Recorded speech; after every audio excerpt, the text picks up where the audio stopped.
Akuntansi multinasional. Ketika perusahaan multinasional Indonesia menyusun laporan keuangan, perusahaan harus memasukkan operasi yang berbasis di luar negeri yang diukur dalam mata uang rupiah dan dilaporkan menggunakan prinsip akuntansi berterima umum atau disingkat dengan PABU di Indonesia. Operasi di luar negeri tersebut mencakup entitas anak, cabang, atau investasi dari perusahaan Indonesia. Seorang akuntan harus mempertimbangkan perbedaan dalam prinsip-prinsip akuntansi dan perbedaan dalam mata uang yang digunakan untuk mengukur operasi. Contohnya, entitas anak Indonesia di Inggris. Entitas induk di Indonesia secara umum harus melakukan langkah-langkah berikut. Pertama, menerima laporan keuangan entitas anak Inggris yang dilaporkan dalam pound sterling.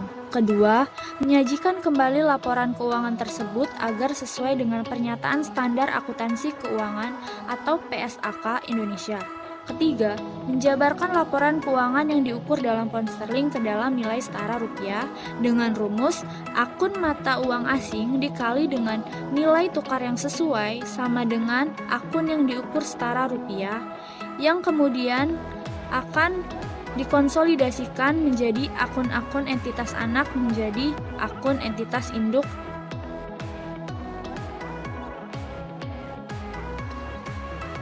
Karena perbedaan dalam prinsip akuntansi akibat beberapa faktor seperti aktivitas dan kondisi ekonomi, masalah hukum, sistem politik, perkembangan teknologi, serta budaya dan tradisi, menyebabkan adanya perbedaan yang signifikan antara standar-standar akuntansi di berbagai negara.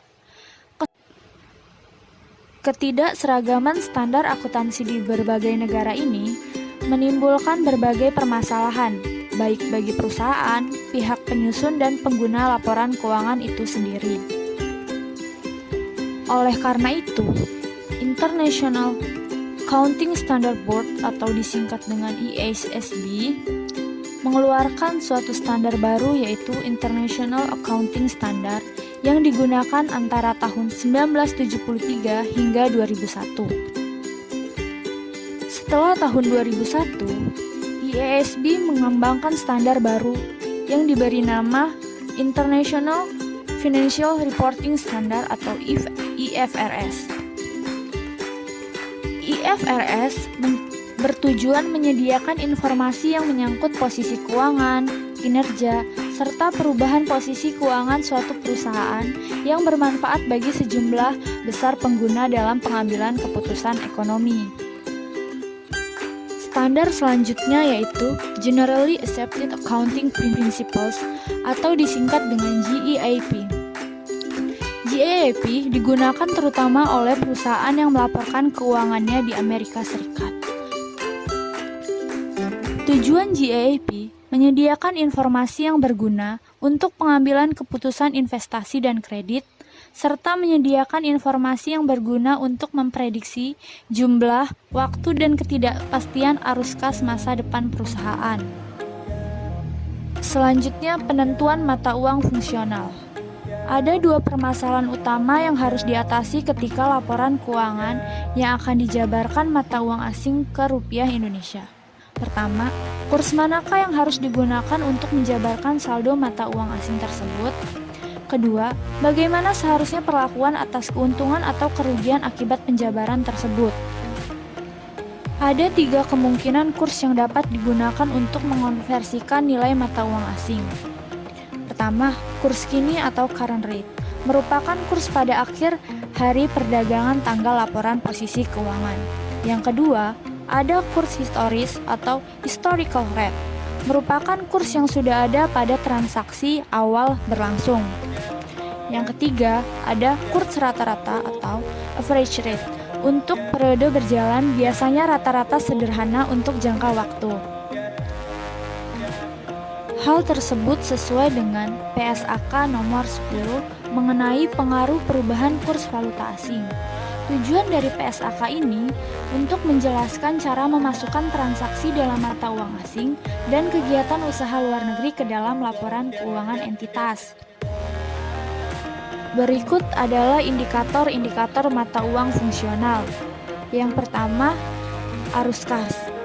Mengenai pengaruh atau tidaknya mata uang asing terhadap mata uang entitas. Yang kedua yaitu harga jual, mengenai responsif atau tidaknya terhadap perubahan kurs. Yang ketiga adalah pasar penjualan, mengenai produk perusahaan, jumlah atau mungkin cangkupan. Yang keempat adalah beban yang dikeluarkan. Yang kelima adalah pendanaan untuk memenuhi kebutuhan. Dan yang terakhir adalah transaksi antar perusahaan dan pengaturan, mengenai ada atau tidaknya transaksi antar perusahaan asing terhadap entitas induk. Penjabaran versus pengukuran kembali laporan keuangan asing.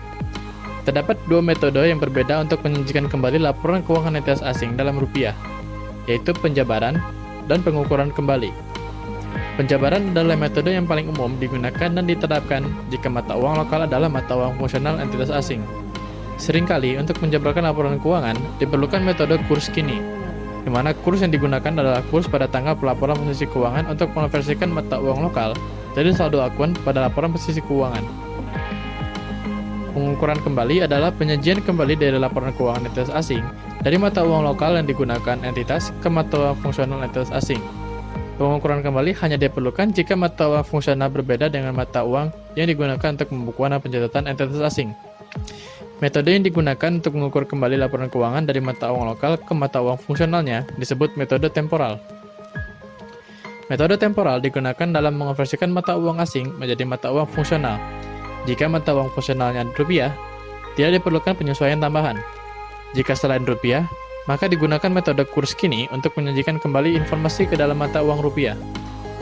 Berikut adalah tabel yang dapat memberikan gambaran mengenai metode yang dapat digunakan oleh perusahaan Indonesia untuk mencetakkan kembali laporan keuangan afiliasi asing ke dalam rupiah. Penjabaran laporan keuangan mata uang fungsional menjadi mata uang pelaporan perusahaan Indonesia. DSAK meyakini bahwa hubungan ekonomi yang mendasari disajikan dalam laporan keuangan tidak boleh diubah selama proses penjabaran dari mata uang asing fungsional entitas asing menjadi mata uang entitas induk. Untuk mempertahankan hubungan ekonomi dalam mata uang laporan keuangan fungsional, saldo akun harus dijabarkan dengan kurs sebanding. Penjabaran dilakukan dengan menggunakan kurs kini untuk semua aset dan liabilitas. Untuk akun ekuitas pemegang saham, selain saldo laba akan dijabarkan dengan kurs historis. Kurs historis yang sesuai adalah kurs yang terakhir dari laporan posisi entitas induk dan entitas asing atau laporan posisi pada entitas keuangan. Saldo laba dijabarkan pada data keseluruhan carry forward dari periode sebelumnya dengan tambahan laba periode berjalan dan dividen yang diumumkan selama periode berjalan dan dividen yang diumumkan selama periode berjalan. Dividen dijabarkan dengan kurs pada tanggal pengumuman. Namun jika entitas asing belum membayar dividen yang diumumkan pada akhir periode fiskal, maka entitas asing tersebut akan mempunyai utang dividen yang dijabarkan dengan kurs kini. Tetapi dalam pengurangan dividen dari saldo laba dijabarkan dengan menggunakan kurs pada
dan merekonsiliasikan laba rugi komprehensif dengan melaporkan item penghasilan komprehensif secara terpisah.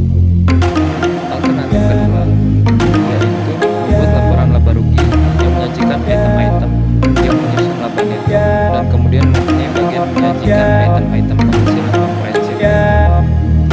Alternatif ketiga, alternatif ini digunakan oleh banyak perusahaan. Alternatif ini hanya menyajikan item-item yang merupakan bagian dari penghasilan lain dalam schedule akumulasi penghasilan komprehensif lain di dalam laporan keuangan ekuitas pemegang saham. Suatu entitas dapat menyajikan komponen dari item penghasilan komprehensif lain setelah pengeluaran pajak atau dapat menuliskan saldo agregat pajak terkait dengan total penghasilan komprehensif lain. Setiap periode penghasilan komprehensif lain ditutup ke akumulasi penghasilan komprehensif yang mana komponen tidak terpisah dari item ekuitas pemegang saham lain. Misalnya modal saham, ilustrasi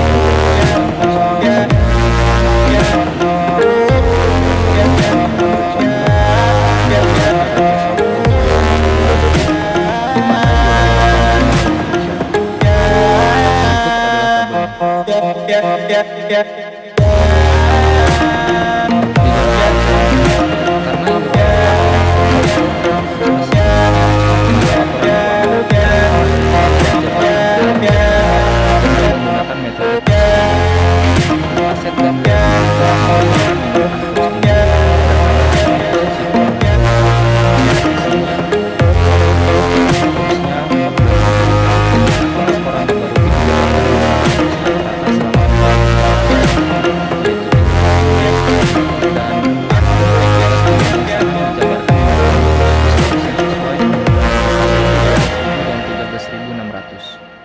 sementara dividen dijabarkan pada kurs saat pengumuman dividen, yaitu 13.600.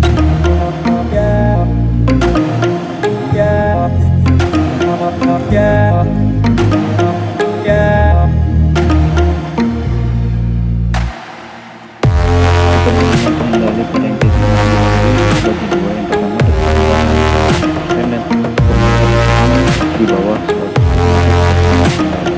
Dalam kepentingan saham metode itu menggunakan efisien dan tidak ada persyaratan untuk mencari keuangan tersendiri dari yang terutama untuk kepentingan non-pengendalian.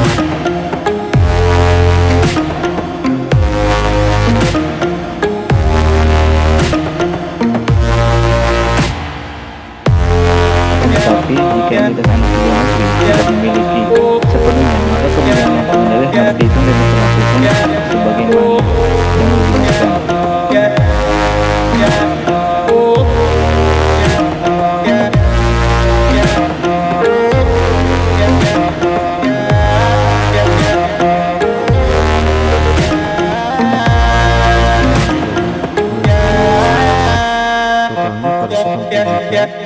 Totalnya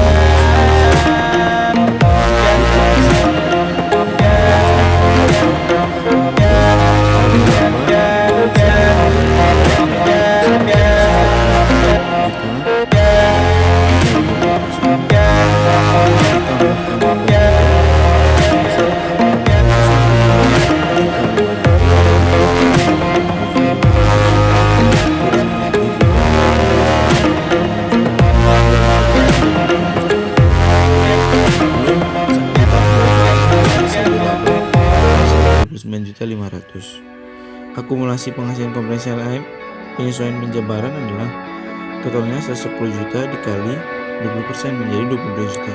Jadi total kepentingan dan pengendali adalah 157 juta 500.000 rupiah.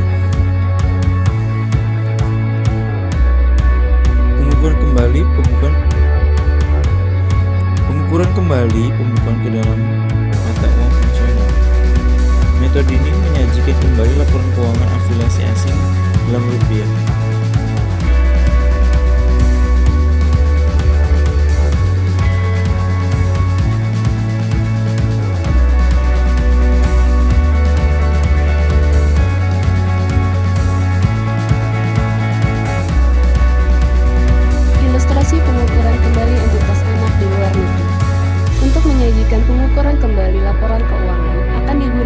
kembali contoh German Company. Satu-satunya perbedaan antara contoh penjabaran sebelumnya dan contoh sekarang adalah bahwa mata uang fungsional entitas anak di luar negeri sekarang diasumsikan ke rupiah bukan ke euro Eropa. German Company mengelola pembukuan dan pencatatan menggunakan euro untuk menyediakan laporan yang diperlukan untuk pemerintah Jerman. Oleh karena itu, rupiah adalah mata uang fungsional. Maka laporan keuangan German Company akan diukur kembali dalam rupiah. Setelah laporan keuangan afiliasi asing diukur kembali, maka proses konsolidasi akan sama dengan entitas anak domestik. Pengukuran kembali mereka sama entitas anak di luar negeri setelah akuisisi. Namun, aset tetap diukur kembali menggunakan kurs historis pada tanggal entitas induk mengakuisisi entitas anak di luar negeri. Jika entitas anak membeli aset tetap tambahan setelah entitas induk mengakuisisi saham entitas anak, maka tambahan aset tetap tersebut akan diukur kembali menggunakan kurs pada tanggal pembelian aset tetap tambahan tersebut. Kedua, beban pokok penjualan terdiri dari transaksi yang terjadi pada berbagai kurs. Persediaan awal diperoleh pada saat kurs Rp12.000 untuk 1 euro. Pembelian persediaan dilakukan pada beberapa waktu setelah setahun, sehingga kurs rata-rata Rp12.000 untuk 1 euro digunakan sebagai kurs pengukuran kembali. Dan ketiga, kurs beban operasi juga terjadi pada kurs yang berbeda. Beban penyusutan diukur kembali pada kurs Rp12.000 untuk 1 euro karena terkait dengan akun non-moneter aset tetap diukur kembali dengan kurs historis Rp12.000 untuk 1 euro. Kurs rata-rata digunakan untuk mengukur kembali beban operasi lainnya karena diasumsikan terjadi merata setelah periode tersebut. Keuntungan pengukuran kembali diakui dalam laporan laba rugi periode berjalan. Keuntungan kurs pengukuran kembali adalah sebagai item penyeimbang untuk membuat total debit sama dengan total kredit, tetapi dapat dibuktikan dengan menganalisis perubahan pos moneter selama periode berjalan. Ikhtisar penjabaran versus pengukuran kembali. Pada saat mata uang fungsional adalah rupiah, maka pos non-moneter pada laporan posisi keuangan akan diukur kembali menggunakan kurs historis.